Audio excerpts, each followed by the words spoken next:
Hello, my name's Colin Crothers, and I'm a student reporter and broadcaster at the University of Iowa. As a journalist, my job is to tell stories, while also balancing everything else going on in my life as a student. But no one tells our stories. So, my goal is to tell the stories of the student journalists, broadcasters, and storytellers all across the country. Let's walk the student beat. Welcome in. Today, we're walking the student beat with Cole Krueger of Iowa. Cole, how are you? I'm doing great today, Colin. How are you? I'm pretty good. Of course, Cole and I have known each other from working together at Iowa, going to school together. But I still want you to introduce yourself for those listening, a little bit more of your background and all the outlets you work with. Yeah, so as you mentioned, I'm Cole. I'm originally from Oregon, Wisconsin, which if you don't know, I don't blame you where that is. It's about 10 minutes south of the capital of Madison. It kind of gets lost in the shuffle with all the other big kind of surrounding neighborhoods there. And currently I work for DITV. I should mention I'm a sophomore at the University of Iowa. I kind of got my feet wet with KRUI in the spring, called a couple baseball games with Ryan Paris, who you also had on your show. And then I actually got hired as kind of a seasonal internship with KWWL Channel 7 in Waterloo, covering high school football games in the Iowa City area for their Friday Night Heroes kind of channel there. So, yeah. Yes, sir. But obviously, the favorite thing you do, obviously, without a shadow of a doubt, is before the kickoff. Obviously. Absolutely. I look forward to it every week. We're filming it tomorrow. I'm so excited. Seriously. We're recording this Wednesday, September 24th. So we're recording it tomorrow night for the Saturday game, Iowa versus Indiana. Check it out. Little self plug. Hmm. But I want to ask you before we dive into everything that you're doing about why you wanted to get into sports journalism specifically. Wow. Well, to be honest, Colin, I don't really know where it stems from. I mean, so just starting off here, in my senior year of high school, or sorry, I should say in sixth grade, we wrote a letter to ourselves. And one of the questions was, what do you want to be when you grow up? And then right before graduation, we got it back and it said, I wish I had it with me. I tried to find it. It's somewhere lost at home back in Wisconsin.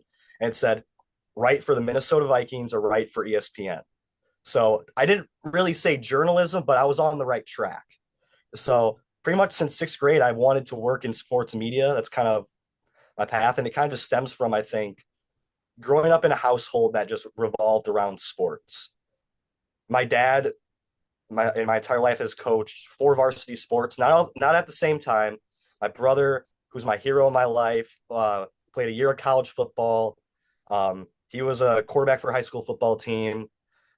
He truly my hero in my life, and those two just really introduced me to sports, especially football, and just our entire life. Just waking up in the morning, ESPN was always on. Good Morning Football was always on. Driving to school, my dad always had his football podcasts on. So my entire world always really revolved around sports, especially football, and it just kind of dragged me into it. And I really found a passion for it when I was really young. So Absolutely. Shout out Mr. Krieger. Shout out Jack Krieger. absolutely. And you want to give him a shout out for what is still pretty recent? I do want to shout out to him. Congrats to him and now Leah Krieger for getting married just 2 weeks ago. He did schedule his wedding day of the Cy-Hawk game. So I was on the party bus watching us lose. So shout out to him. Never schedule your wedding in the fall. I'm telling you, he had all summer, and yet he still scheduled it in the fall. But seriously, though, like all jokes aside, love those guys. Near and dear to my heart. Shout out to Jack. Absolutely. It probably made it feel a little bit more balanced though, because I mean, when Iowa loses, Iowa State doesn't feel great, but it is Yeah. your brother's wedding, so it probably kind of equaled out at least a little bit. I feel kind of bad. I was kind of in a bad mood on the party bus. All these people, they were dancing and stuff, and I was just kind of sulking in the front because Yeah. lost the Cyhawk series again. But We don't talk nevertheless, about Iowa State. We don't talk about them. never. No, no. But I like getting to do this because, like, I mean, we're around each other pretty much every single day. So Yep. now I get to learn a lot more about you and why, like, you're doing all of this. Because some people ask me, like, oh, it's cool because you get to talk to people from all these different schools. I'm like, yeah, I love that. But I also love this part where I get to learn more about, like, you and Ryan and Elise. Hmm. Absolutely. But I got to divert real quick because you brought up the Vikings. Yep. And I did open up just to make sure I wasn't crazy, like your Twitter real quick. And I saw the Jake Browning repost you had. Um, which I I'm can't sorry repeat about that. on here. Yeah, yeah. I've got like the Bengal. I don't know. Can you see it over there? The Yeah, Bengals I see it. I see it. Lego logo thing. It was a bad weekend. It It was. was. Um, yeah, I'm sorry. That's all I can say. Are you sorry though? I mean, I feel a little bad because we're close friends, and we were talking about throughout the week how I thought it was going to be just a horrible game. I mean, it was for one side, but it was. Yeah, but Vikings is good. yeah, they look good without their franchise quarterback. So mixed feelings about that. Carson Wentz is the franchise now. Don't say don't say that, please. No, Closing up flashbacks. I have a JJ McCarthy jersey in my closet. So It's got to be. You can't have Carson Wentz going out and doing that every week because otherwise, what's the jersey for? right, I hope not. No, hopefully, is he out for how long again? Do you remember? They're bringing him back week 7, so Oh, after the bye, and they play the Eagles. So ooh, they play Philadelphia, Baltimore, Detroit, and then the Chargers in that 4 month stretch. So he's going to be back for that. So you're bringing back the franchise guy for your biggest games of the year. a That gauntlet of a schedule. Yes. Yeah. yeah, literal hell at that Mm-hmm. point. Walking through the worst parts of the schedule, but back on what we've been discussing on this. Right. I want you first talk about your experience with DITV, how you got wrapped up in all of that, what exactly it looks like for those that might not understand. Yeah. So basically, last November, I knew some people like Izzy, Nick. Sorry, just to name drop for all the people who don't know. Shout out. Uh, yeah, shout out those guys. So I kind of knew them already from just journalism classes, and they were in DITV, and I was planning on joining, and I just was kind of just afraid to kind of start things up because I felt like I was in a good spot, and then I decided just to send an email to Johnny Valtman, our news director last year, and got hired. I kind of started in the weird kind of time in between fall and winter break, so I didn't do much at all like first semester, but then really got things going to start a second semester when we got back in January. And for those who don't know, I know Elise and you and Ryan have explained it pretty well, but we have 3 morning shows: Monday, Wednesday, Friday at 8:30 at dailyisland.com or KRUI 89.7 FM. That's where you can go go listen to those. Um, and we have production nights Sunday, Tuesday, Thursday, and there's a bunch of different opportunities. And yeah, that's kind of the kind of rundown of it, I would say. The amount of plugs we've already thrown in, just a I, side I note, know, is I impressive. know, We're gonna keep growing with them. We're gonna keep them going. absolutely. Don't worry. There's gonna be plenty of them, especially towards the end. Mhm. But yeah, I mean, with getting started at DITV, I remember when you got started actually, and it was like the last what week, 2 weeks before we went on winter break. Yep. And I remember being told, like going into the second semester, oh yeah, you guys are like Cole's gonna be here today, and I was like, I'll be Who's very Cole? honest. I haven't seen the kid. Like who? Like and everything. But obviously you're fantastic and everything, and you're around Thank you, so sir. much. But I want to ask with DITV specifically. I mean, it's all student run. And what do you Mhm. think is the biggest benefit of having that? Biggest benefit of having it be student run? Man, that's a good question. Just it gives us more opportunities and it helps us grow. I mean, Angie and Charles are two, coaches there. Always say that it's a learning lab. Like we're allowed to mess up. So when we go into the real world, we're not prone to making those mistakes anymore, really. And just all the experiences that we are able to get from working at DITV, I mean, it benefits us in the long run, truly. I mean, we see Johnny now working in Louisville. We see Cindy Goldberg, who was on our sports staff last year, working for Big Ten Network. So yeah, that's fully student run. It can be complicated at times, but I also think it makes it a lot more fun because we're all around the same age. We're so engaged with each other. We're such a tight knit group that honestly, I think it benefits us. Absolutely, it does. And I like that answer there because it is about being a tight knit group and like Yeah, kind of growing with each other. That's one of my favorite answers I get on this show is like how everyone loves being around the people they're around. And that's what makes student journalism, especially in a studio, so fun. exactly. Yeah. And then, but like the thing with DITVs, we're telling stories constantly. We're telling game recaps. We're telling features about different players, and you've had your fair share of stories that you've told. What's Mm. maybe one of your favorite stories that you have shared through DITV? Man, there's a few come to mind. Most recently, my week 3 kid captain of Gwendolyn Klaus, her mom had a quote that said, "I've never met someone who hasn't fallen in love with her," and that was like the perfect example. Like I got really emotional and I like just putting my story together. Like I had to stop for 20 minutes. I had to call my mom just to kind of bring myself back together because it hits differently when you're interviewing these families that have gone through so much and when their daughter, probably won't make it that far in life. So that was really touching and I was honored to be able to tell her story and her family story. And then my Iowa versus Albany game recap where I got to cover the game and that was truly a dream come true. Like I said, since I was 12 years old, I wanted to cover, football, sports media stuff. And just being on the sideline for that was I almost started crying tears of joy, Count. I'm gonna be honest. When the swarm was going on, I was on the field recording that. And then going back to last year, my last package with the Caitlin Clark and Indiana Fever game at Carver Hawkeye Arena against the Brazilian national team, where our sports team is now being nominated for an award in October. I got to go to a watch party there, and I was so nervous for that. I don't know why, because there's all these random Indiana Fever, Caitlin Clark fans, Iowa fans, and all of a sudden these two little girls just come up to me in my camera like, "Oh, are you interviewing people?" And I said, "Yeah, you want to be interviewed?" And they gave me like the best interview by far. Like I was so scared to like I don't know what was going on with me that day. I was just scared to reach out to people. And then people just kept coming up to me and I got like great interviews. I got great shots, great B-roll. Jan Jensen showed up, got a great shot of her and it ended up being one of my I think my best package of my freshman year. And it just amazes me how that just kind of came about, if I'm being honest. That's a fantastic story. I remember watching that and really loving the way you told it. And like again, you, me, Elise, Ryan, all in that whip Yeah. package that's up for ACP, which is Associated College Press Sports Story of the Year. Yeah. We'll give that some credit there. But I mean, that's the thing with student journalism, is something you learn more so is like being able to reach out and be comfortable with being uncomfortable. Because like, Yeah. I mean, it's hard. I think for anyone to like be able to walk up to someone and say, "I'm doing this. Can I speak to you for 5 minutes, or can I interview Yeah. you?" Because it is a little uncomfortable.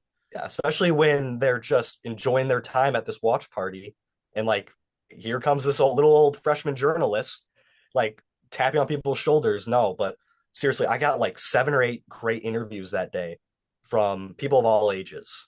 So I think that's like that. Like sometimes you're told when you're going into a story, it's like, "Oh, you don't want people to come up and ask you to be interviewed because then right, they won't give you." That is the perfect example where that is not the case, because those are the yeah. people that are excited to be there and want to share why they're there, and that's like Mhm. that's what watch party's for.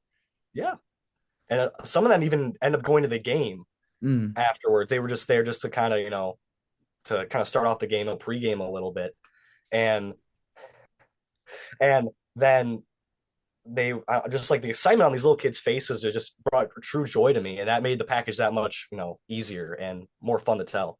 Absolutely. And when you talk about full joy, I mean, you talked about that football game. What about? Wait, hold on for a little bit until you make that trip up to Wisconsin. Oh yes, I oh my god, I'm so excited for that. All my buddies are going to be there. They're going to be in the student section. I'm hoping to get one big picture of me in front of the student section with them. Oh They yeah. usually get good seats, so I'm hoping to run into them. But so you want me to tell you about the Albany game? If you want to, go for it. Yeah. Oh, okay. Well, I mean, like I said, it was truly a dream come true. I've been wanting to do that my entire life, and just I don't know. It was truly one of the best nights of my life. And we don't have to talk about how late my night was, how I long my forgot day about that. was. I ended up not getting back till 4 a.m. Part of that was my bad. I don't know what I was doing. I was struggling, but turned in a good story. And yeah, I had the time of my life that night. Don't worry about the late night thing. That was me out in Rutgers and everything. Oh yeah. I will say it was definitely a later start time, but Wow. Yeah. that was a long night as well. That was a good night. But I don't think I can go. Well, hold on, I gotta ask you this part first about being up in Wisconsin. Not the diss Wisconsin, but that means your friends get in there in time, right? They actually Yeah. go in time for the game. Mhm.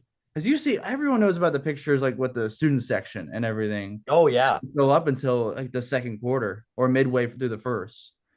Mhm. I don't know. So that means you've got good friends. What I'm hearing. Yeah, they're starting to get they're ready to be done with Luke Fickle, I should say. They're starting to move on, which Yeah. it's so crazy because my dad used to take me to, we'd always go to a game a year because he was a high school football coach. So you'd get like free tickets. Yeah. And Wisconsin had the most established identity in all of college football. They got the farm boys on the offensive line. They would always have one of the best offensive lines in the country, and they would just run the ball. You think of Ron Dane, Monte Ball, Jonathan Taylor, Melvin Gord, Corey Clement, James White, just name a few guys. They had such an established identity, and they were just so unsatisfied with getting so close, but not getting to the playoffs, not competing for a national championship, that they went away from that. And then Luke Fickle brings the air raid, and that just doesn't work at Wisconsin. And No. now they're here. It's the lowest point in maybe Wisconsin football history. It's truly sad to see. Even though I don't like Wisconsin because I'm at Iowa, I feel bad for them, honestly. I do too, and I gotta have a lot of respect for Wisconsin. Like, Absolutely. but like it's so brutal for them right now. Mm-hmm. This is it's bad, but like I mean, you saw the over animated little cheer when you said they're done Yeah. with Fickle because like okay, as in Iowa, forget being journalists for a minute, being a fan Mm-hmm. of Iowa.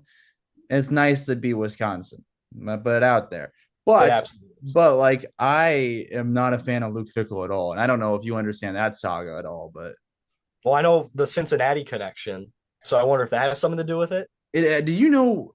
I'm gonna tell. I'll put this all out there. Why not? Do you know about the story of him leaving Cincinnati? Not off the top of my head. No. Okay, so obviously he's the head coach at Cincinnati. He's doing great. Mm-hmm. Brings in all these top recruits. He's doing what they should have done for years, like what Tommy Tuberville should have done, and recruit locally. Yeah. Um, which is huge around that area. So obviously he's making it to the college football playoff. We all remember that. Well, during that run, and right as they're making the postseason, Notre Dame's head coaching job opens up because Brian Kelly goes to LSU. Their first offer was Luke Fickle, and that was Luke Mm, Fickle's dream job. Like that's what he wanted.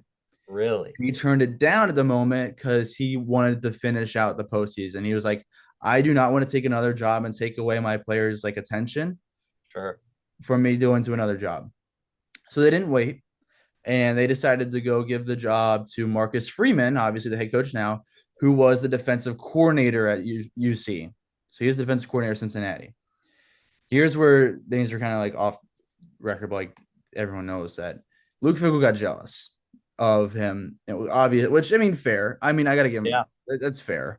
So the next year he's back in Cincinnati. They're doing great again at the beginning of the year.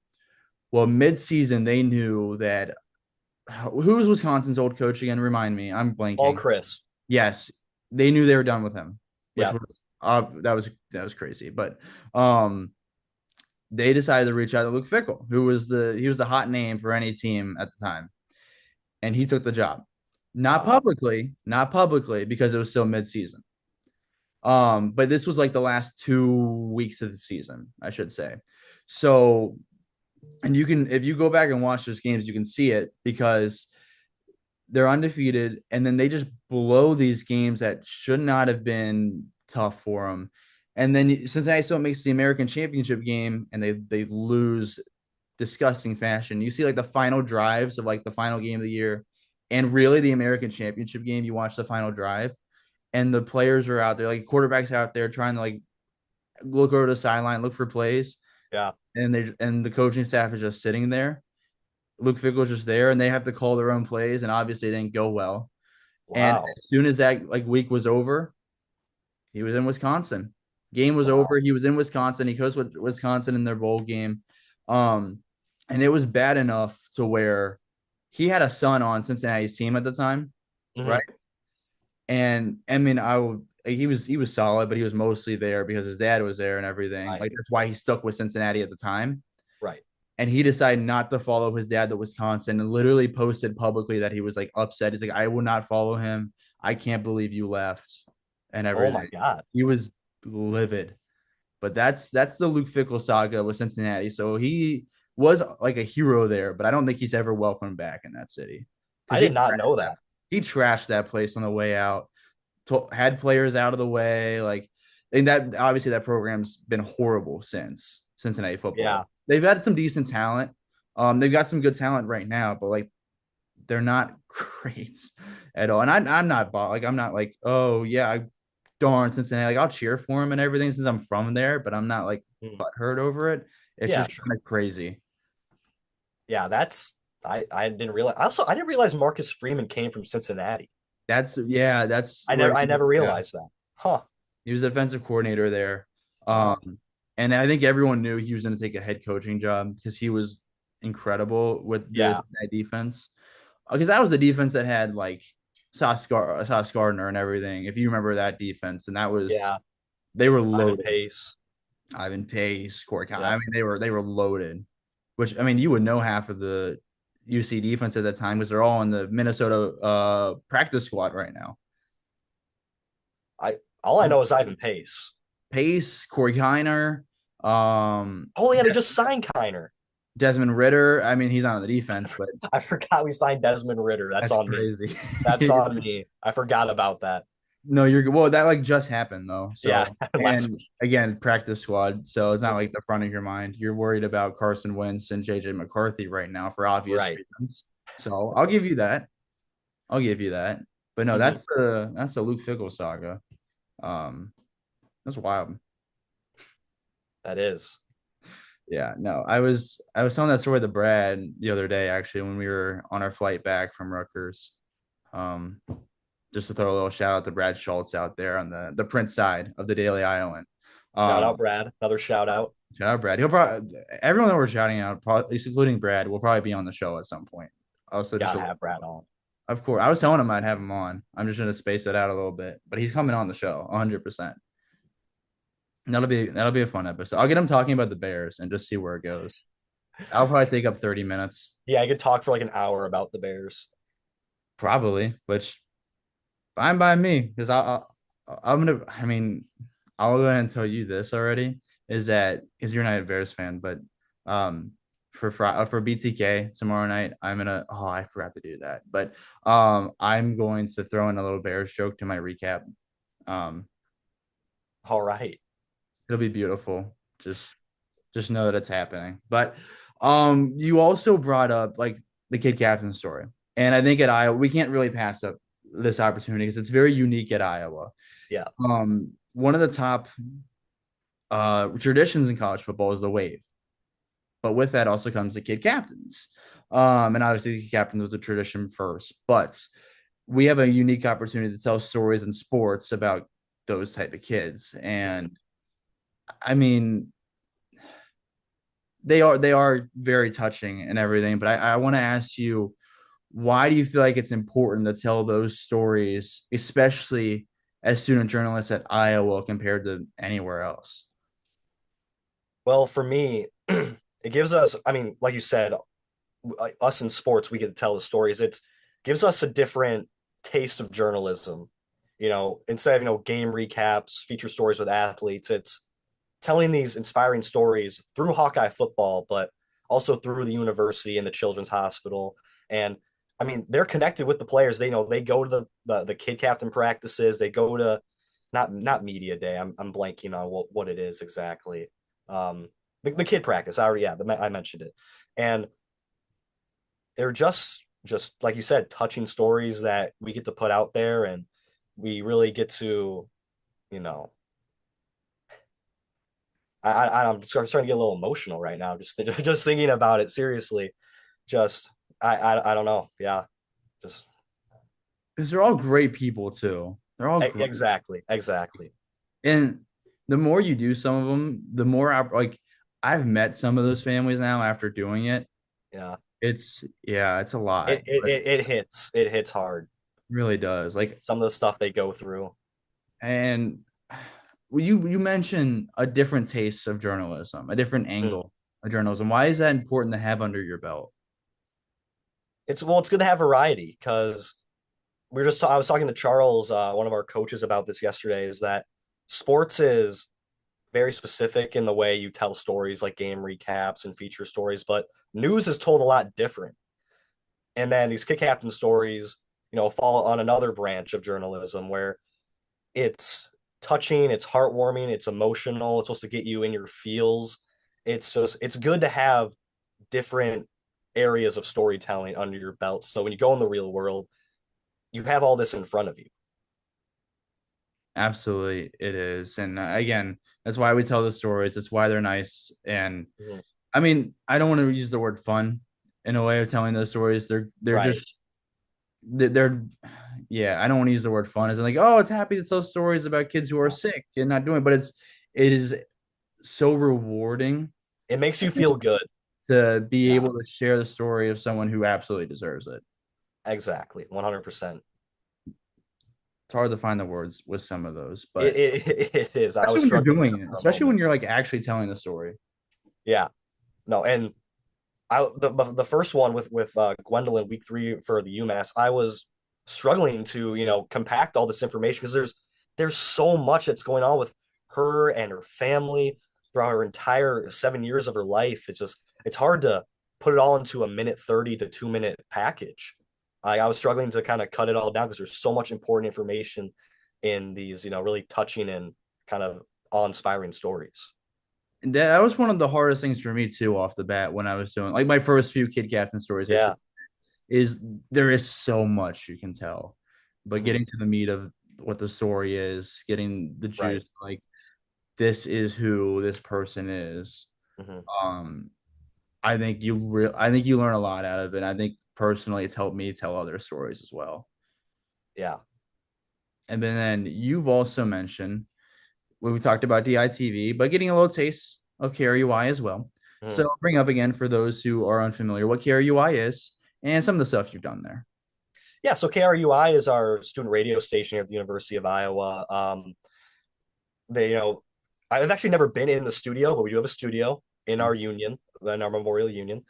Um, we there's you can have an opportunity to host shows and kind of on all categories, and we have a sports section that's led by Aiden Wirtz, who I believe you'll probably have Aiden on Oh yeah, eventually. 100%. You'll have him on, and I only got the opportunity to call two baseball games in the spring with Mr. Ryan Paris, who you already had on. And first of all, baseball is not my sport. I played baseball growing up. I do not understand any of like the advanced statistics. I understand what's going on in the game, but like just especially doing color commentary, bit of a struggle there. And I did a lot of color in high school for basketball, but baseball was a different breed for me. And it was a lot of fun. I had a lot of fun. I probably sounded like an idiot a couple of times just talking about baseball, but we got to call some good games. We got to call a 1-0 thriller against Nebraska that started out. I think they did not sweep that series, but they did win that series. So yeah, it was a lot of fun, and then looking forward to our call for Yeah. Iowa Michigan State. I've never called football before, but that's my sport, so I'm looking forward to that. Calling Iowa Minnesota with Ryan later this year, coming up in about a month, and I'm really looking forward to basketball. Basketball, I've called over like 30 to 35 basketball games. So looking forward to getting back into that. Was that just in high school? Yeah, I was just in high school, That's my senior year of high school. so okay. Was that like a club affiliated with the high school, or was that like, is that an outside group that came in? What is that? I'm glad you asked because it's very interesting. So, Oregon Cable Access, OCA Media, they had a studio in our high school, and they like covered like community events and our sporting events. And my friend Dean, who I've told you about, he was he called the games by himself, both boys and girls, his sophomore and junior year. And his junior year, he really wanted me to be his color guy, and I kind of said no. I didn't really want to put my voice out there. Finally convinced me our senior year, so we called girls basketball and boys basketball, and I even got to do a little bit of hockey my senior year play by play. So yeah, and actually it was a lot. It was a lot of fun because our boys basketball team had the number one ranked player in the class of 2026 in the state of Wisconsin. So, on a random Thursday night against the Beaver Dam Beavers, he was throwing down windmill dunks. This 6'6" long blonde haired kid named Vaughn, who we can see your face.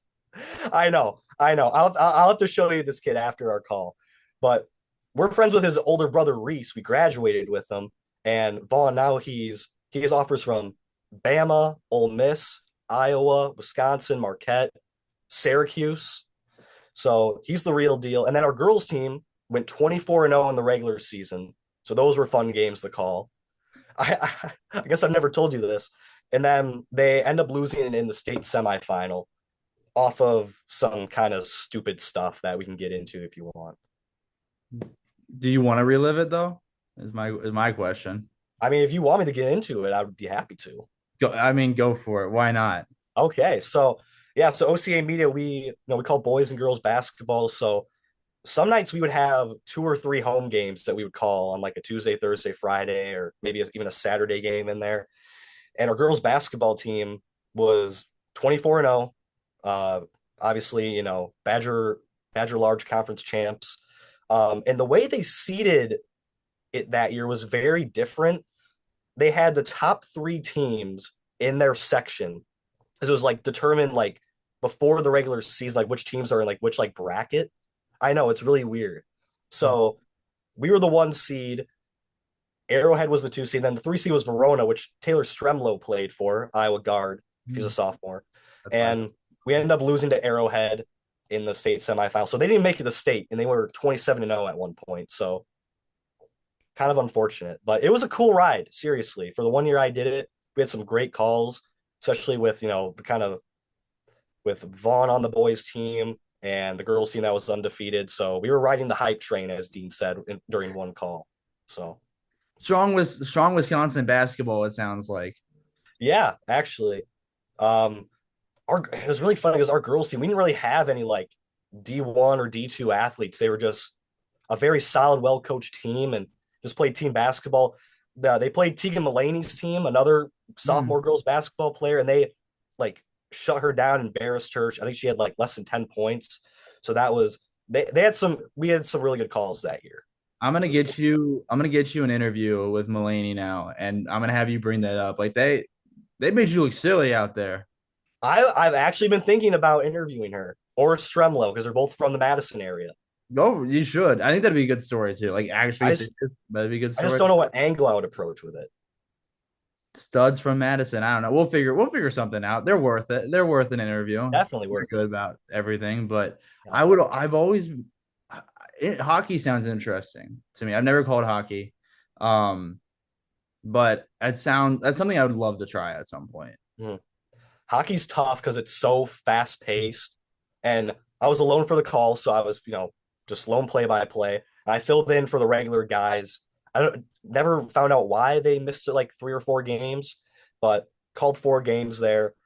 And I knew hockey because I played hockey for 5 years growing up. So yeah, I kind of picked up on it quickly. First period of the first game was a little rough, kind of, catching up on everything. But once I got the hang of it, got pretty good at it. And once again, our hockey team made it to state the year before and lost in the state championship game. And then this year they were again really good. We had the all-time leading goal scorer in Wisconsin State history on our team.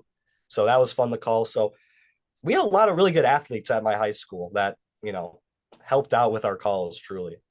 Oregon athletics sounds like a beast. It sounds like it's hard to run through, especially. I mean, you talk about that Vaughn kid, the girls Yeah. team, the hockey team. You want to talk about the quarterback there? I don't know about him. Come on, come on. He had some shoulder problems his senior year. If it weren't for the old shoulder, Oregon football is, no offense, kind of in the basement of all Oregon athletics. And that was the one sport I played. but it was for other reasons. It was for other reasons. Definitely, definitely. Don't yeah. Give yourself some credit. Give yourself some credit. Should I splice this and have like the highlights come in? That'll No, no, kidding. I no. promise. No one wants to see our Wayne T 1970 style offense. My gosh. Run the ball 90% of the time. You got the like the Air Force or Yeah, the Navy, the triple Navy op, Army playbooks. the Navy triple option. Sadly, no option. Would have loved to run it. Option would have been nice. Even though the whole triple option Navy is just run the ball, pretty much. Yeah. That's what that it is Navy with the triple option. I'm not crazy, right? Yes. Okay. I might have just embarrassed myself and looked like an idiot, but We're all good. I gotta trust in myself a little bit sometimes. No, you got it. We're good. We're good. You brought up the football game being that's gonna be your first call, right? Yep. I gotta I gotta mention that last year was the first time I ever called football in my life, and it was at Ohio. It was a game at Ohio State, Oh, wow. and I had not let anyone know or anything that was my first. Like it just happened to be the first one I got on. Yep. Um, we were. It was after the first quarter, so we're sitting there. It was Aiden Wirtz and I calling the game. We're just chit chatting between the first and second quarter, and I looked at him and I went, like we were talking about, like I'm like, hey, is any suggestions you have for me or whatever? He's like, oh, it sounds fine, whatever. And I cut him off and went, oh, by the way, this is my first time calling football. Sorry that I didn't let you know sooner. That's a It went hilarious. fine. It went Okay, fine. that's good. Like, I'll let you know. I plan on letting him know after the game, but I couldn't. It kind of just slipped out of the mouth. So Sure. it was fine. It was fine. It was good. But no, I'm looking forward to that game with us and everything because I don't know. It'll be fun. I think we'll have fun on it. But I want to ask with calling those games in high school, you mentioned opening up that almost letter to yourself, pretty much about wanting to Mhm. be a writer for the Vikings or ESPN. Was it that kind of solidified you wanted to continue, or were you in the middle of like a basketball season process of calling games like, hey, this is maybe up my alley to do in college? Actually, no, it even goes back before that in high school. I was gonna say kind of started my sophomore junior year where we were actually in health class sophomore year and we were kind of doing an assignment like plan out like your future like whatever like one of those assignments. Mhm. And I was like 4-year college, oh, I want to do sports media, and then you know turn it into journalism. That's basically what it is. So and then after that, and then later sophomore year we were signed up for classes for junior year, and actually I got really lucky. It was the last year, my junior was the last year they ever um, enrolled students in journalism one and journalism two, the classes. So I got that, and it was with truly one of my favorite teacher of all time, Miss Griner. Shout out to her. She she's amazing. So journalism one was first semester, basically just like the nitty gritty, the basis, like the five W's, seek truth and report it, all the basic journalism stuff. And then we had to write, two feature stories on two of our classmates, kind of dull stuff. But then second semester journalism two, half the class left because it wasn't required to like take one and two. It was just kind of whatever. And there was 10 people in my second semester journalism class. I was one of two guys, and we started the Panther Press, which is like our online kind of school newspaper. And we were kind of not really assigning beats. You kind of do whatever you want, but I was the only person that had any interest in sports, Hmm. and I took that and ran with it. The class was super easy, but it was super beneficial. All we had to do was just write one article a week, and at the end of the week, just had to turn it in. So during that time, during my two study halls, second semester of my junior year, just went around, talked to my fellow Panther athletes, as I like to call them, classmates. I got to put out some really cool stories, and one of my favorite ones is I interviewed Vaughn. That was his freshman year, and this other kid, Braden, who is currently getting recruited for football at UNI.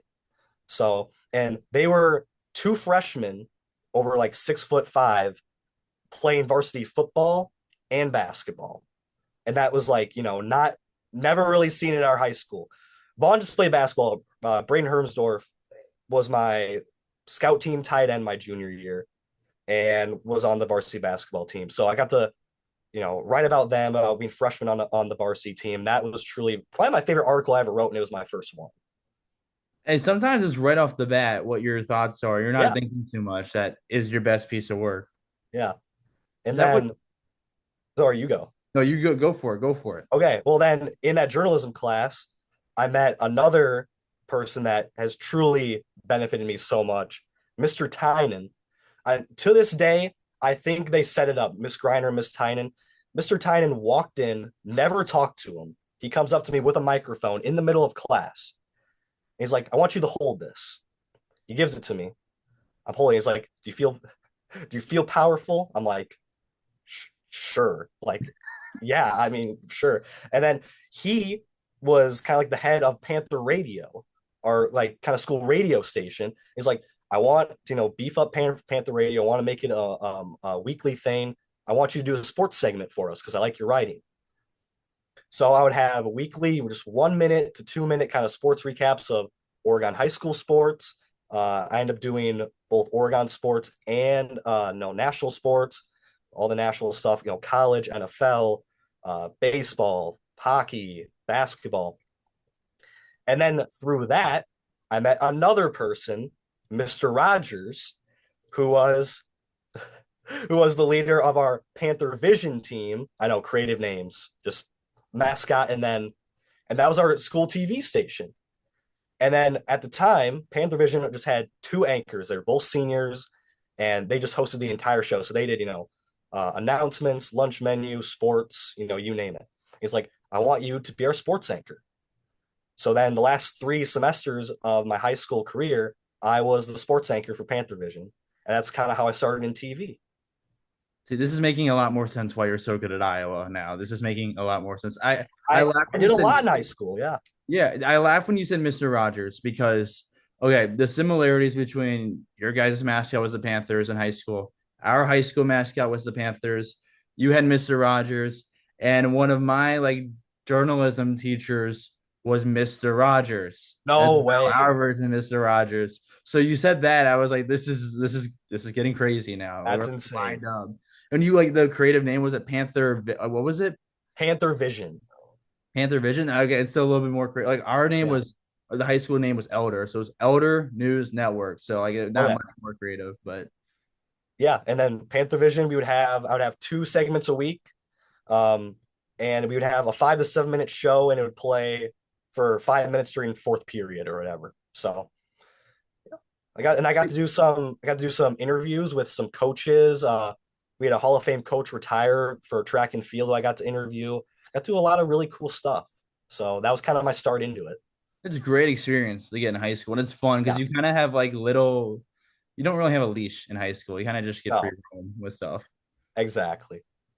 You get you can do a lot of like, and even with just with I don't know if you filmed anything or if you worked with a camera at all in high school, or if you were just like doing more of anchoring and hosting a Yeah, show. But no, you kind of just I remember once as I was all behind the scenes in high school. So I started stuff there, but yeah, I wasn't on air for anything ever. I was only behind the scenes, but so I filmed a lot. I would go to games and film them. And I was like, I think I can go anywhere with a camera. They're not going to question it because it's high school, and who else is going to bring a camera to a high school right. game? But I mean, you talked about getting the mic in your hand, and I like that you brought it the writing because, like, one, I think part of it is that you got a good voice. You sound great. You come across well. So one of it's that, but also writing is such a like great foundational piece that you need in any form of journalism. I Mhm. think you probably see that with your time at Iowa. Oh, absolutely. I mean, Angie and Charles are, our two coaches, so I keep mentioning, like, stress it so much that, writing has to be such a specific way in journalism that it almost like teaches you to be a better writer. I mean, like, that's what it is. Like, it's just practice and reps. And the writing is slightly different in journalism. I don't know if you would agree. I Yeah. would, I would, yeah, absolutely. Oh, like, yeah, no, I would agree that it is definitely different. And I wanted to ask you, like, how do you feel like you adjust the trying to write in a more journalistic style? Man. Like you're saying, like in high school? Whenever, honestly, if you started to learn even in high school, because that would make more sense. How Mhm. did you learn to adjust from your normal writing or an essay style of writing to a Got it. journalistic writing style? Got it. I've always felt like I've been a pretty strong writer, even when I was younger. But I mean, just it goes back to when I was like growing up, just even like playing Madden, just listening to how the commentators talked, or on the TV and sports centers, how they kind of talk through things, how they recap stuff. And I kind of just, for all the times I've heard it on the TV, in my dad's car on the way to school, kind of just use that and kind of just emulated that. And that's kind of how I just kind of, went into my journalistic writing style, truly.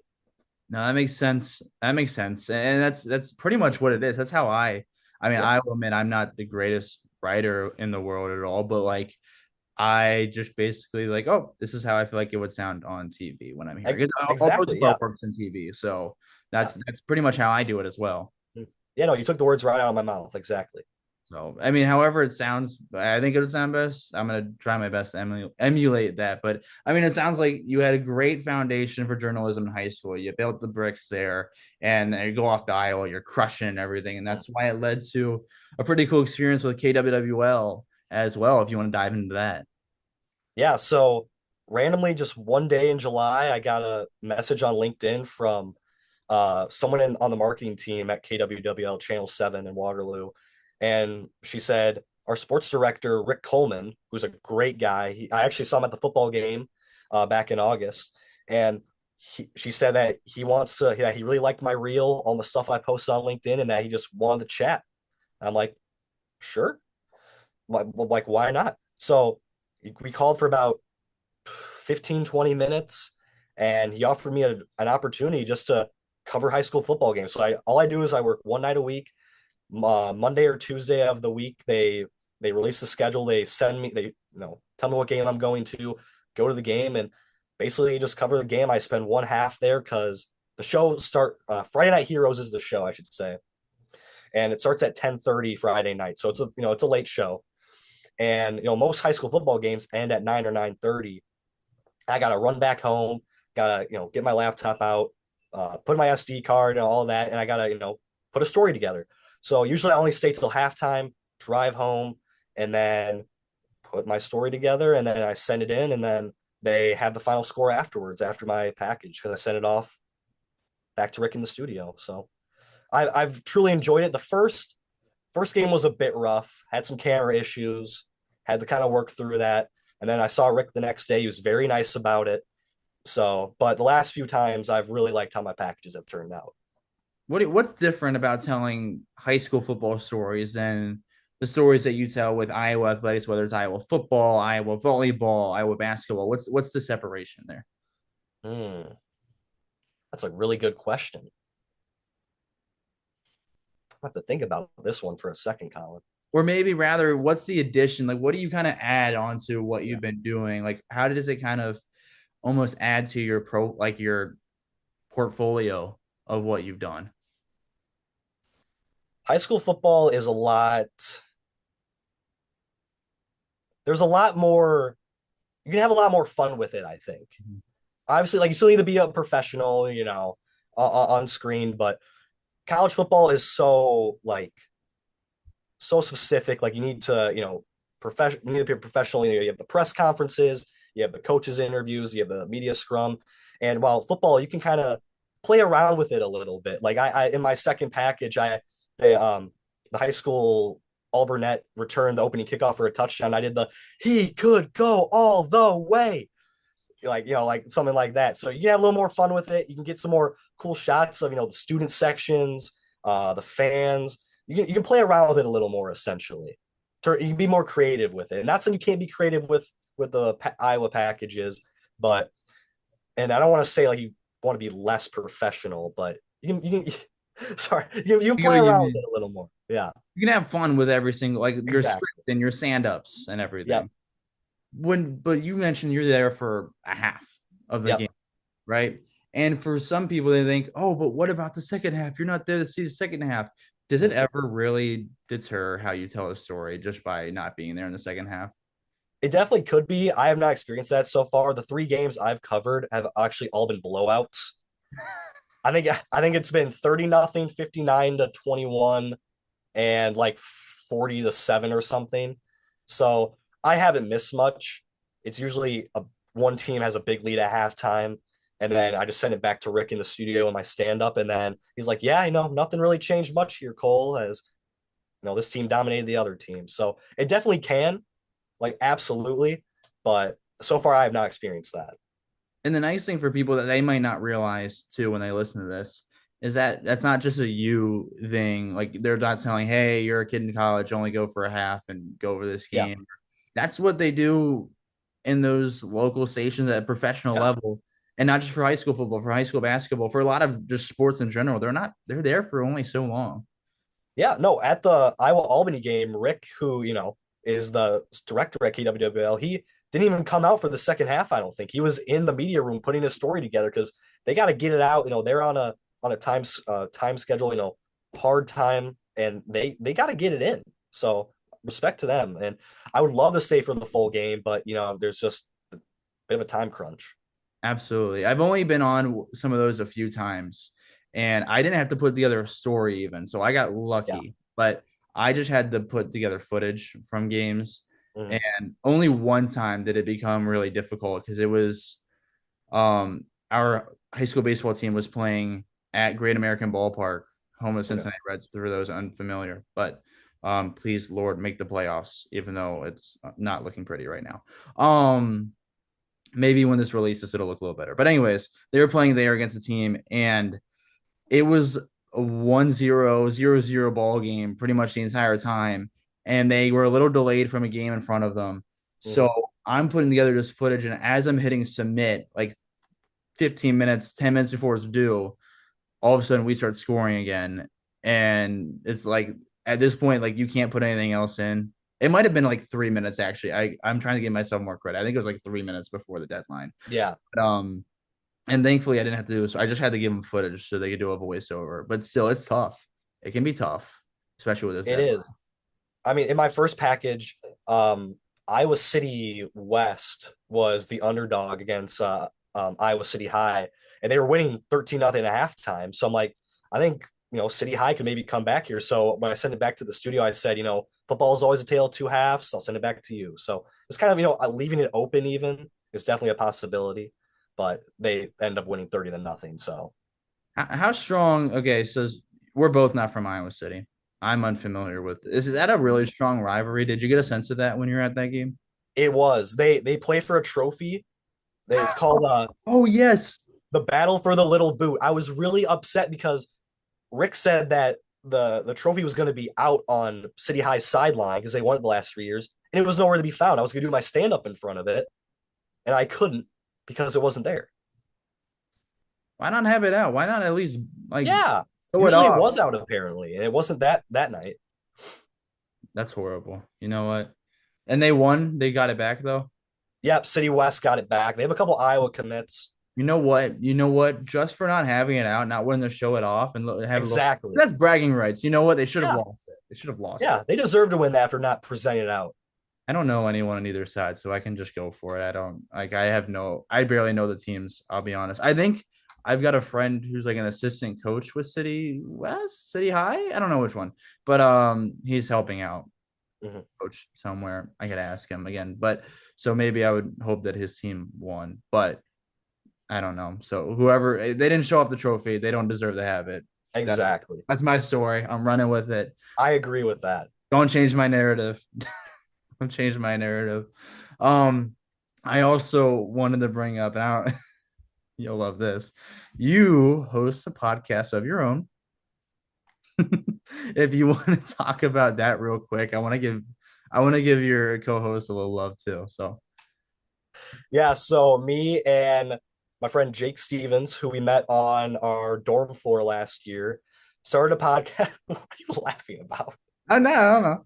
Okay, we started the All 32 NFL podcast. It's kind of raw. We haven't really done much with it. We want to add more to it. We're still kind of working on promoting it, but pretty much just film once a week, usually a Tuesday or Wednesday in the Adler Journalism building at the university. And we just go through each game, recap it, preview the next week, any other talking points. We have draft coverage in the spring, and we're strictly NFL. We might try to expand it to college football, and we're working on something. It's a work in progress, but yeah, we started in I think November of last year, so kind of halfway through the football season last year. But it's fun. That's what matters. It's a fun thing. It's fun. It's a lot of fun. Like I said, definitely a work in progress. So I'll give it a shout out. You can maybe put in I'll the link it. description. Here's Awesome. I want to give it a little promo. It's we weren't gonna go by without bringing it up at all. Come Yeah. on, we weren't gonna go by without it. I got you. I appreciate it. Of course. But we've brought up all these experiences that you've had, some of your favorite stories, favorite experiences, um, and obviously you've done quite a bit with it. So when you think about student journalism, why would you tell someone on the outside looking in that student journalism is important? It's an important thing to have, but it's important for people to pay attention. So Because we care.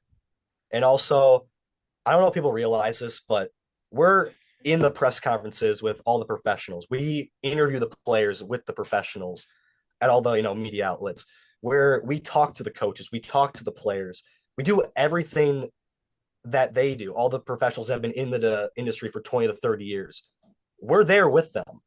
And sometimes being a student, we can get better connections with the athletes because they're our age, where we're sitting in class with them, where and we have the opportunity at the university. We're so close to tell these stories that maybe that the others can't. So that's what I think, especially just like I said, we care, we're dedicated, we're trying to break into the industry. So we're going to go all out to put our best work out there. and you brought up like being able to, since we're so close to the university, the Yeah. athletics department, that we can tell some stories that other outlets probably wouldn't. And I think I have one in mind for you, but I want to ask, have you ran into one of those stories that you've been one of the only people to tell?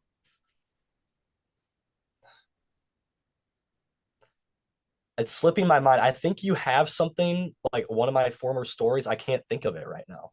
I I would argue your marketing story. No Oh, one else really yes. dove into it. Yeah. So yeah, that was like kind of my break into sports. That was my first kind of sports adjacent I story. love that story. Yeah, that was one of my favorites. I only had one source, so I wish I would have gotten, some more sources. I kind of ran out of time. But I interviewed the marketing director for Hawkeye Athletics on the court of Carver Hawkeye Arena because, as you guys know, our boys basketball team, or men's basketball team, I should say, over the past 3, 4 years has been brutal. They're not selling tickets. While the girls team with, Caitlin Clark, I have my shrine of her back here. I don't know if you can see that. I see I have a it. picture I of see I have a it. picture of her. Um, they're selling out every game. Even last year when she was gone, they were selling out every game. They're making a ton of money, ton of revenue. And the men's team, you go and there's like 3,000 people. So I wanted to ask him, what are you doing to put students in the seats? What are you doing marketing wise to promote the games more? And he gave me a lot of really good stuff, and that truly was one of my favorite packages. I completely forgot about that one. I like that one a lot. And I think like a lot of places would talk about it, but no one really told the story of one, what was going on. Yeah. And two, I think the cool aspect of making it almost a positive of what they were trying to do to make Yeah. it enjoyable for fans to come. It made me feel really good actually because when I first got to Cover Hawkeye Arena, Brian Clark, I believe is his name. I think so, yeah. I apologize if I got that wrong, but he was kind of on edge. He was kind of, didn't look like he was in a good mood because he probably thought I was going to rip into him about, how bad the attendance was. And then once we kind of started talking, once we smoothed things over, he was very nice about it. He gave me some great answers and I put it in a positive light. And actually, I think KCRG kind of did a similar story and they kind of put it in a bad light. So I wonder if that's why. But I spun it in a positive way. And I mean, now we got Ben McCollum. I think the attendance is going to start going up. So Ben I'm McCollum, excited for that. Ben McCollum's awesome. I did check real quick. It is Brian Clark. So we got Okay, that. You're good. awesome. You're good. No, I'm very excited for the Ben McCollum era. It should be a lot of fun. I mean, I'm he's a I'm great looking dude. forward to it. People are excited for his like for the basketball portion of him, but Mhm. just for him around Iowa City. He's already been out and about a lot, wants to connect, and people like him. Period. I think I like He forget his seems like basketball. such an energetic and just like amazing guy, which is like no offense to Fran, he was kind of bland. Yeah, like well, that's the thing what you need with that program. Though. Like Fran McCaffrey done a lot. He did so much for that He program. did. He He did a did. lot, but you can only do so much sometimes. And that program, I mean, you're losing fans. You're not bringing many in. So what you need is life, energy, and that's exactly what Ben A McCollum. younger guy. Yes, and that's what Yes. Ben McCollum is. Yeah. And Iowa has been his dream job, it seems like, for forever. And like you said, Fran's done a lot. Did run into him at the dining hall a couple times last year in August before the season. He's a big chicken fried rice guy and a big soup guy. I found that out. So shout out Fran. That's what student journalists can do. Who else can tell you that he's a big chicken and rice and soup guy? I'm like, chicken fried rice, really, dude? It's like a Wednesday in August. Like, what are we doing here, Fran? Couldn't tell. You know what? I really couldn't tell you at all. So, well, maybe I wonder if he's keeping that up at Penn, which I think it's kind of cool that he got that job since that's his I alma agree. mater. I think that's pretty Yeah. cool. Ironic, I'll go and tell the story on behalf of Elise real quick, just to shout out to her. Um, but she was in Philadelphia for the men's national championships, men's wrestling national Wrestling. championship. Yeah, wrestling. Um, and she sends a text to all of us. Oh, by the way, I'm in the Philadelphia airport and I'm standing next to like Fran McCaffrey. And like the very next day, it was official that he had become the next head coach at Penn. Wow. I never heard that. Student journalism. And I see Elise every day. She's never told me that. Yeah, I mean, I don't know how much she's really talked about it because it's kind of like, oh, cool thing. But like, That's very cool. I gotta tell her story about this. That's pretty cool for her. Yeah. Yeah, that was her Fran McCaffrey going the Penn story. She was that close to breaking the story technically. She pretty much did. Yeah, she pretty much did. That's awesome. I'm gonna give her credit for that because we have to. We have to, yeah. Why wouldn't we give her credit? But I mean, I think you brought up some good things about like student journalism saying we love it. We love what we do, being able to tell some of those stories. But on behalf of what student journalism is as a whole, with thinking about, yeah, we are trying to tell these stories that are like others as well. What do you think makes it unique besides the fact that, yeah, we love what we do? Because I think professionals, I think, love it as well for the most part, I would hope. What do you think makes student journalism unique from other outlets? Unique from other outlets. Well, just kind of based it off the Daily Iowan, like you said, we're a student ran organization and we're such a tight knit group. I hate to repeat myself, but I met so many great people there. I'm continuing to meet so many great people, and that the collaboration we do with our morning shows is that there's so many cool stuff that we've done. I think of Hannah um, with her cop story where she like drove around Iowa City during like a Thursday or Friday night and basically just spent the night in the back of a cop car, like covering like what they do on a routine, like stuff like that. I don't know if the big outlets could like do stuff like that. I'm sure they could, but it's very unique, the stuff that we can tell here at the University of Iowa and all student journalism. Absolutely, it is. And I want to kind of close out maybe with this because I think you're perfect for this question. And obviously, I love you. I think this will be great for you. I want you to think about everything that we've talked about, everything that you've done and where you're at right now, because you've done so many cool things. You've told stories of the marketing team, of plenty of athletes. You've called games on the campus. Yep. If you could go back and you could see that kid as he's opening up that letter to himself and reading that he wants to pretty much go in that direction, what would you tell him? I would not believe it. Uh, if I'll start with this. If all experiences I've had so far in, 2.5 semesters here at the University of Iowa, if I did that all 4 years, I probably would have been satisfied with it. And the fact that I still have 2.5 years left, I'm blown away, seriously. And there's so much more opportunities in front of me, and that's what I'm looking forward to most. Looking back, I never thought I would be here. Maybe not like that harsh, but I never thought that I would be getting some of these opportunities that I am so early in my college experience. So Perfect. I think it's a great message as well. And yeah, you've done so many cool stuff. And I want to ask you real quick, is there anything about your journalism career, your journalism journey that I may have missed that you want to share? another fun thing I did in high school, I did PA for softball and baseball my junior and senior year. Yes. Oh my So gosh. I announced I did national anthem. I announced the at bats. Yeah, all that fun stuff. Gotta ask. Yep. Now, did you sing the national anthem or did you like present it? No, I would say I would ask you to Oh, I would ask them to rise, remove their hats, and then I would click play. So no, I did not sing the national anthem, unfortunately. darn, darn. Well, fair because I didn't either. It was like I forgot about this until you brought it up. I didn't do anything on camera besides I did PA for freshman football my senior year. And the reason I did it is because my brother was on the freshman football team. Mhm. And the guy who did it was one of like my freshman year geometry teacher. And he pulls me in, like he calls me in one day and he's like, "Hey, I know your brother's on the team. You're probably gonna be there anyways. Do you mind Mhm. doing PA sports so I can get like a day off?" And I was like, sure, why not? And I didn't have to sing the national anthem either. I just hit play as well. But I was thinking like, ooh, I wonder. Yeah, But the nice thing too with it being like freshman football instead of like I don't know varsity varsity. baseball, varsity softball was I kind of had a little bit extra, probably too much fun with it. Like I would look up like let's just say I don't remember what it's called, but like you know how specific animals have specific names for like hordes or Oh yeah, yeah, like yeah, fish. It's a school of fish. yeah. Or I don't remember what they all were, but I would look at what it was, look up what it was for every game, so I could say any tackle where I saw three or more people was just a blank of whatever.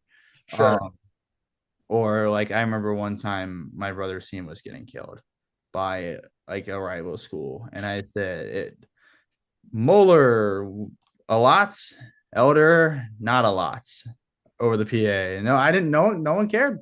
No one cared because it's freshman football. Yeah, that's that's awesome. So I went for it a little bit there. But I'm sure you had to be a little like it's still fun PA, but couldn't really say that for baseball or softball. Yeah, no, I had to be a bit of a professional, doing starting lineups and at bats. Played the walk up songs. Oh, that's Walk up songs were terrible for baseball. I gotta be honest. Wait, hold on, time out. Walk up songs in general is terrible. Like their walk up songs are terrible. Sorry, the Oregon Panthers Okay, varsity team was terrible. I like walk up they songs. can be Like fun. They can be no, good. it's yeah, absolutely. I love the idea of walk up songs, but the one specifically in my senior year were duds. That makes it brutal. That makes it Yeah. brutal. All right, if you had a walk up song, Oh, what do you think? Here's the thing too though. I don't even know what my answer is. So if I you had know what my one, answer would be. okay, So what's my your walk up brother, song? my brother played varsity baseball. I stopped playing baseball before my freshman year. Hmm. Um, his walk-up song senior year was, first of all, have you ever seen the movie Little Big League? It's about the Yeah, twins. yeah, Yeah. You know the song Run Around Sue? It's like during the montage where they go on a winning streak. yeah. It's an older song. That was my brother's senior walk-up song. I think I would choose that one because Oh it's my a God. kind of a baseball song because it's incorporated in that movie and it's Mhm. catchy. It's on my playlist actually. So shout I out. think catchy ones work well. People are always like, "Oh, I want to go with this one. It's hardcore. Yeah. It sounds really high." I think catchy ones, because then the crowd has a little energy with it. Yeah. It's fun. It's fun. But that's what I would do with the Reds. I would sit there, like go down the side, as I was a ball boy for them Yeah. past summers, and I would judge the walk-ups. I'm like, "Oh, this one's fun," and I like, "Oh, this is a great moment in the game," and then whoever would walk up, and I would be like, this is not the song to play at this moment at Mm. all. It took me way too long to figure out who's what, like kind of memorize which walk up song belonged to which player, but Yeah. I got there eventually. I Yeah. got, I was a few summers ago, we were at a Twins game at Target Field, and I believe it was Gio Urshela. I'm not a baseball fan, so I don't know where he is currently. I know he's not on the Twins. His walk-up song was something very religious. It Mhm. was "Leave it all to Jesus. This is not where I belong."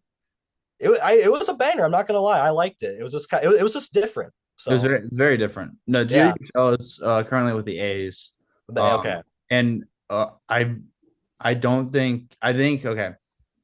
I got to give a shout out to my cousin real quick, just because you said that name. I believe I'm correct with this, is that my cousin's first professional strikeout in Major League Baseball was against Gio Urshela. Uh, Really? I believe, and ironically enough, it's when my cousin was pitching for the A's. Um, at the time, Oakland. Now they're not Oakland the A's, but Yeah. it's a whole other story. But yeah, I got to give him a shout out real quick for that. All I'm right. pretty sure that was his first big league strikeout. I shouldn't say professional because obviously minor leagues is professional, but Yeah. first major league strikeout, Gio Urshela. I didn't I think it realize was that. I didn't realize that you had a cousin who played in the. I do. So he debuted. Well, he was drafted by the Blue Jays.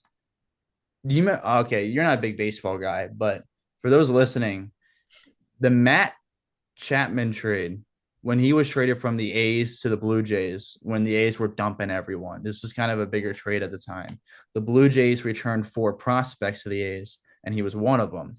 And he made his debut with the A's, who were struggling quite a bit at the time. Um, and ironically enough, his debut was against the Twins, um, at Target Field. So plenty of I have some family up in Minneapolis or St. Paul. It's the same thing. Yeah. So they were at the game, but he pitched for the Tigers for a year as well. And then went down to the Braves, where he was on the roster a little bit every so often. Didn't appear for them, and later that season, so last season, was with the Dodgers at the very end of the year, and he did pitch in a few games for the Dodgers. So yes, he has a World Series ring that Wow.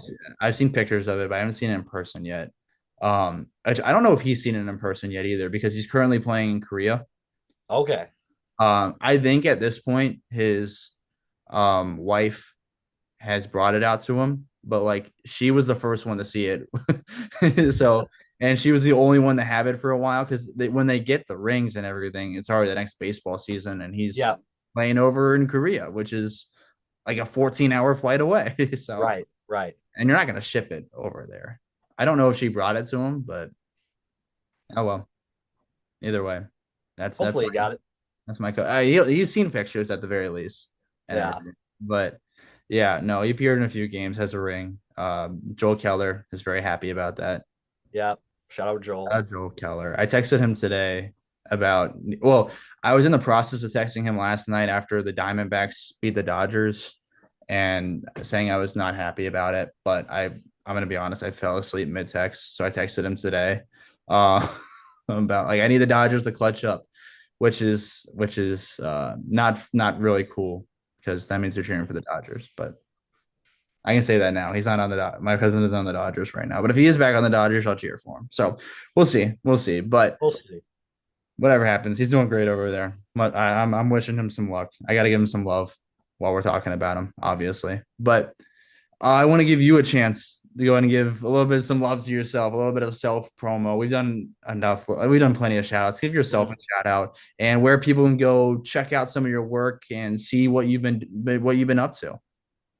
Yeah, so you can find all my sports packages on Instagram at Cole Krieger TV.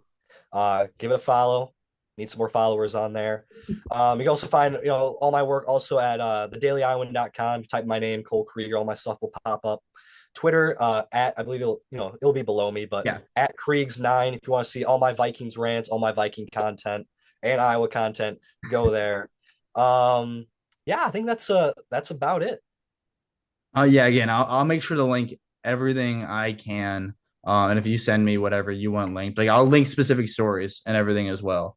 So I'll Yeah. make sure everything is linked wherever this is provided. But Cole, again, thank you for sparing some of your evening for me right now. And I am so happy we finally got you on the student beat.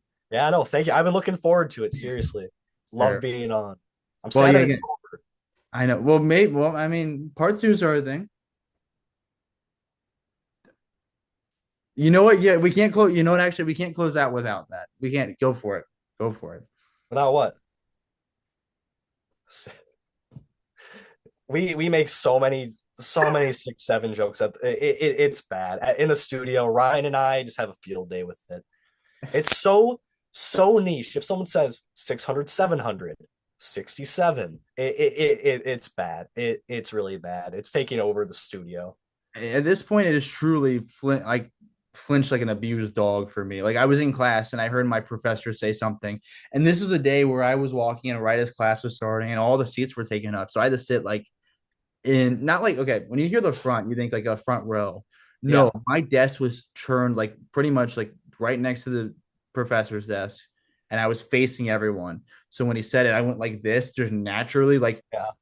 he's like, how dare that? And I was like, I just exposed myself in front of everyone. Or like on the flight back from Rutgers, I sent the text that our pilot made a 6'7", Yeah. and I was, yeah.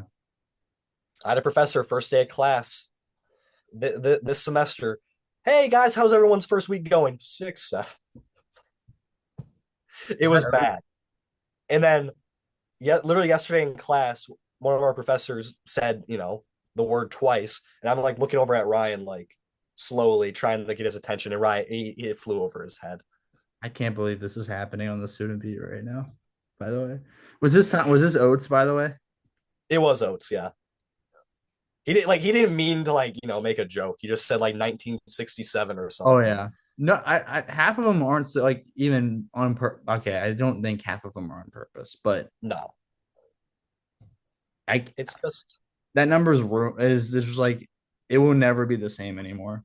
no. On the Like morning show on Monday, one of our anchors said 600 to 700, and I lost it. I couldn't contain myself. it's like when I was cutting my I was doing a throwback Tuesday post for Ben Holler's episode, Mhm. and I was listening to it to make sure it sounded fine before I posted it. And I was walking out of class, and I heard him say 6 to 7 weeks. Yep. Um, and that was before that joke was ever a thing. So I didn't think about it until I cut it back up. And yeah, and I completely forgot about this. In football, my number when I was a little kid, No way. I This is forgot. Here's the thing: I have not thought about that correlation until this moment. Hey, let's go. I I was was not my listening, number forever, but I was listening to, was it Ryan Martin from Maryland? yeah, Ryan Martin. Yeah, he was talking about all the 6, 7 jokes in the, was it in the Oh, bullpen or on yeah. the Maryland baseball team maybe? Probably with his the Falmouth Commodores, the team in Yes, that's the who it Pond was. League. His Yeah, internship there. Yeah, he was saying, like, I think the quote was like, you thought that they were 10 or 11 years old. So yeah. I thought that was funny. It's well, it's everywhere. It's not It just is. on the It's field, taken in the over. room. It's in the studio as well. It's honestly not even just it's not even in sports. Like that's just everywhere It, at this it, it point. it's bad. It's bad. I'm sure I think I've talked to my brother about it, who's currently a senior in high school, and I'm sure if I asked him, they he'd tell me all these great stories about every second it's come up. Like, could you imagine sitting in a high school room for what like not a high school, we'll just say high school period, and you're there for what, like is it 8 hours or something of Yeah, classes? 8 hours. And then you're there for however long after with extracurriculars. That how many times a day do you think you hear that? Over under 20 and a half. Over. I'm hammering that over. That's a I feel like that's a high line too. Okay, yeah, but I feel like you get that in a class. Like there's one class where you get it once or twice, and then the rest, like there's another one where it's like some kid is just doing it. Yeah. No I feel restraint. like I feel like I hear it over 20 and a half times here at University of Iowa. Yeah, probably. Probably. So yeah, that's a bad line. I don't set the lines in Vegas for a reason. If I did, I'd skew them. I'd skew It them would skew them. 100%. But I don't know. Have you seen the line for this Iowa Indiana game? Is it 5.5 Indiana? 5.5 now. It keeps moving. Last I saw it was 7. Like I was in a meeting with Jason and Brad today, and I think they said it opened up at like 2.5, and now it's 7.5 Indiana. Oh wow. But I mean that makes sense. is it? Because Kinnick's the place where teams top 5 teams. I know Yeah, Indiana's 11, but still top 5 teams come to die. that's true. I'm But writing that. they're coming off a 53-point drumming of Illinois, who I think Illinois was a little overrated. Like Yeah. we talked about that. But I think 7.5 is maybe more 5.5, 6.5. But I didn't even say it, Colin. I I think didn't I even think say when it. you I think at this point it's You just think I'm gonna say it. no, not even like that. I think anytime I hear the number 6 or the number 7, it's just Yep, like it's right there. It's a low hanging fruit. it is. How do we get to this point? I, we were about to wrap up the show, and I went like this. Oh yeah. Oh yeah. How do we get to this point in general though? Like, oh my Lord. That was the one joke like I truly felt old with, as in like I did not understand anything about it for like Yeah. a few weeks. I was like, what does this mean? Where does it come from? I officially did not know something. Not the Yeah. call, well, the way that came across, not that I'm like, oh, I know everything. I don't. It's just like I had no idea what that No, meant. I didn't know it. Yeah. No, I didn't know what it was either. But we'll leave that to the side. We'll probably mention again in like 10 minutes. Anything else that I might have missed that you want to share? Yeah. So actually, back in, I want to say May of my senior year of high school, my brother sent me this Twitter link to, so in Minnesota, there's this company called 10,000 Takes. It's kind of like, do you know them? I've seen it on your in your bio, and I yeah, go. Oh yeah, yeah, sure.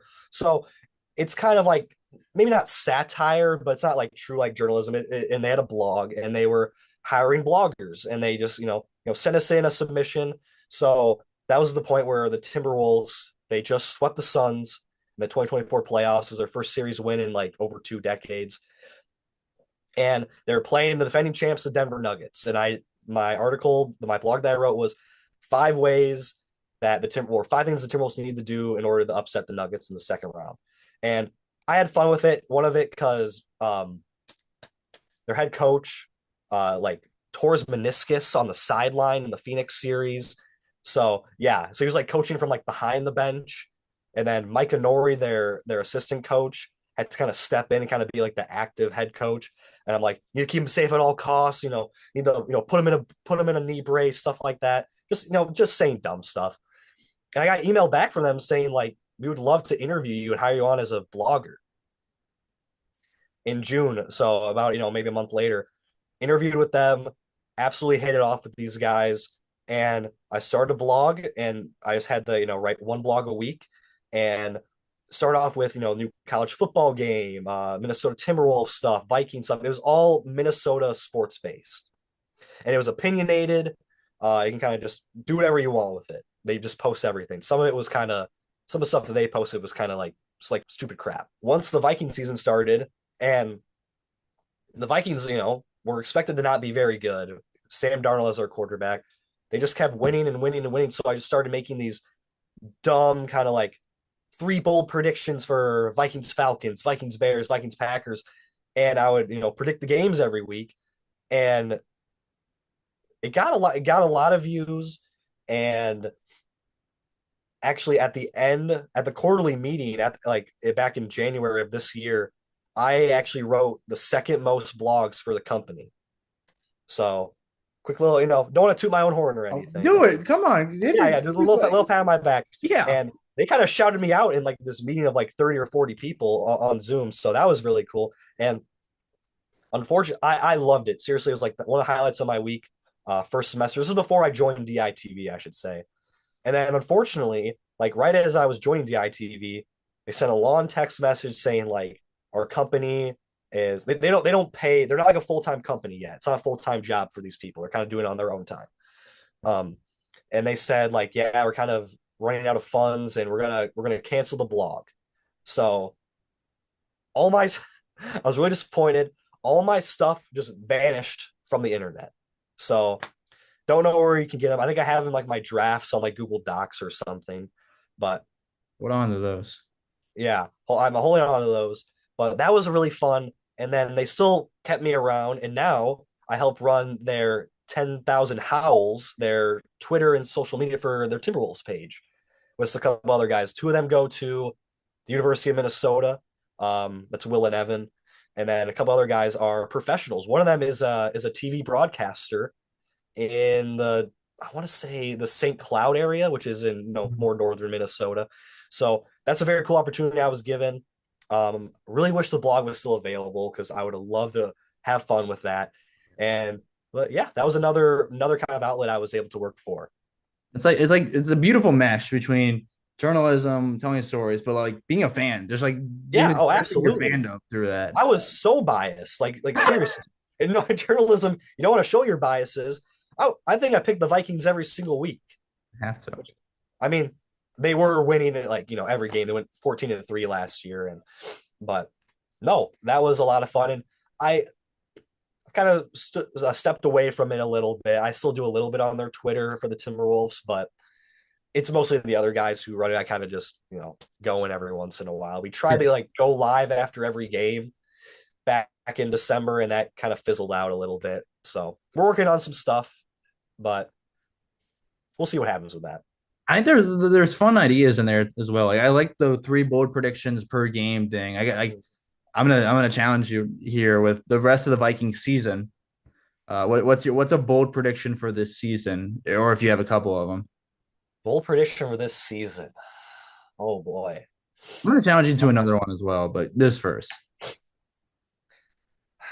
I think I think they make the playoffs. I don't think they win the division. I don't think that's really a hot take. A hot take is that I think JJ McCarthy, when he gets back healthy, kind of has a Jordan Love 2023 kind of end of the year where he kind of picks up, kind of gets hot towards the end of the year. I don't think they make much noise in the playoffs, but I think he kind of gets things going, kind of like, they call like Jordan like Toyota-thon Love, where in November Yeah, he I just remember that. picked it up and was playing like the best quarterback in the league. I think he kind of has sort of that. I don't think he wins Rookie of the Year or anything, but I think he starts kind of showing why he's going to be the franchise quarterback less 7 to 8 weeks of the year. All right, I see that. And here's the other one I thought of, just because I mean we're students at the University of Iowa, and we're in the midst of Iowa football season. Any bold takes about Iowa football the rest of this year?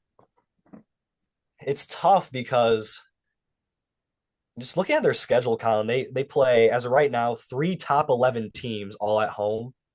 I think they win one of those games. Hmm. I think it's this week versus Indiana.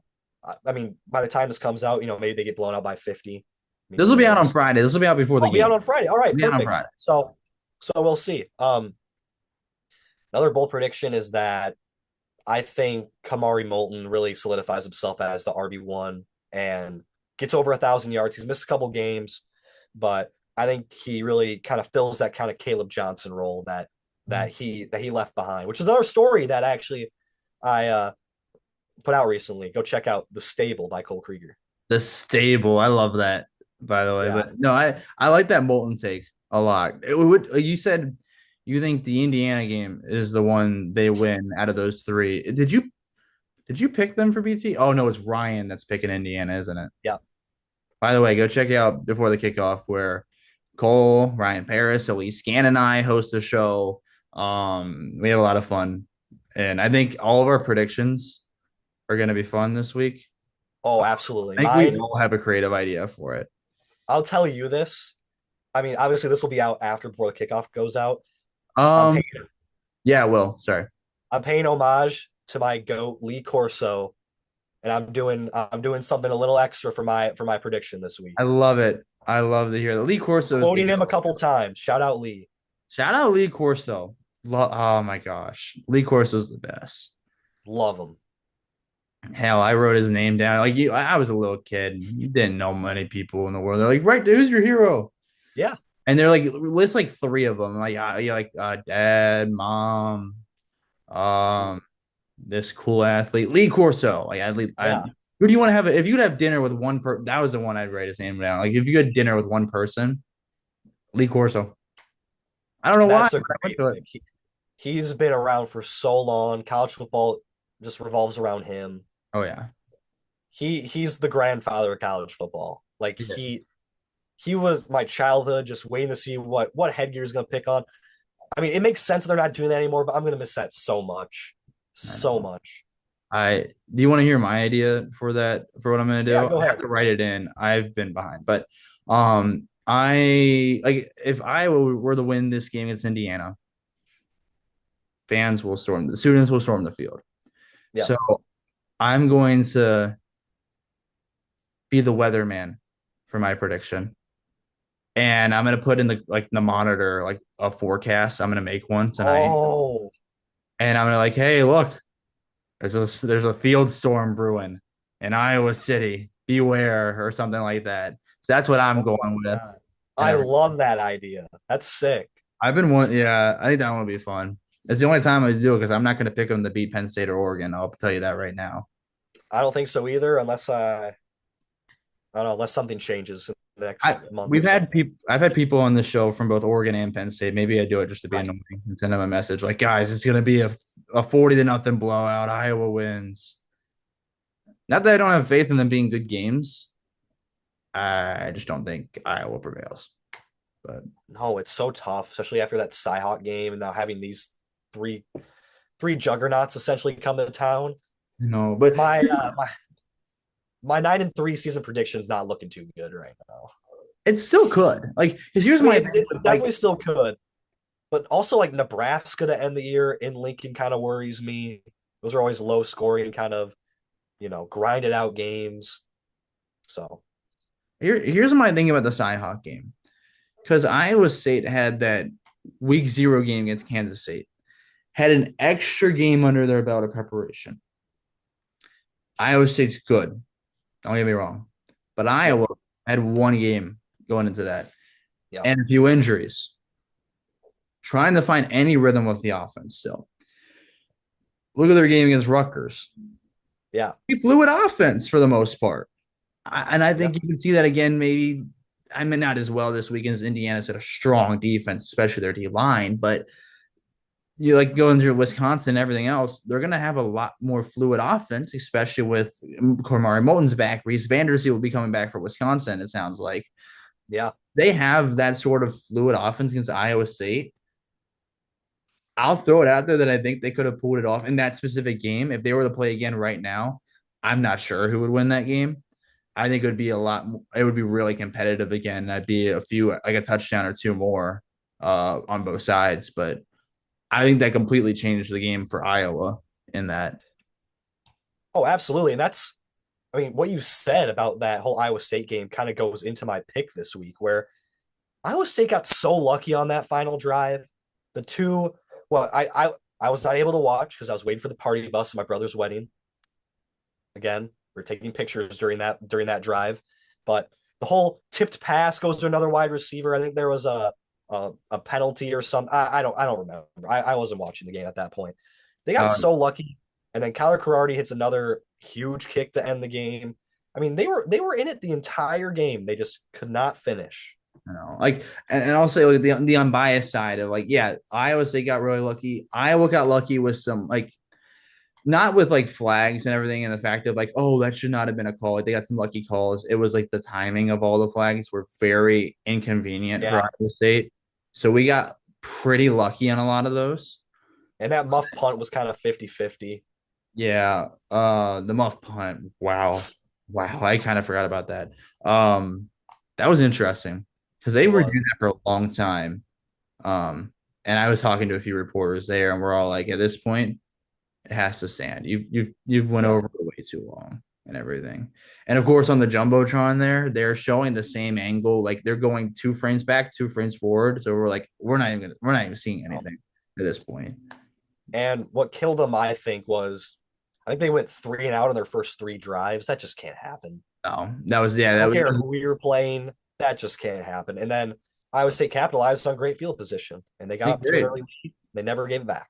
But ironically enough, I saw this the other day, and I didn't think about it. And I saw it, I was like, oh yeah, makes sense.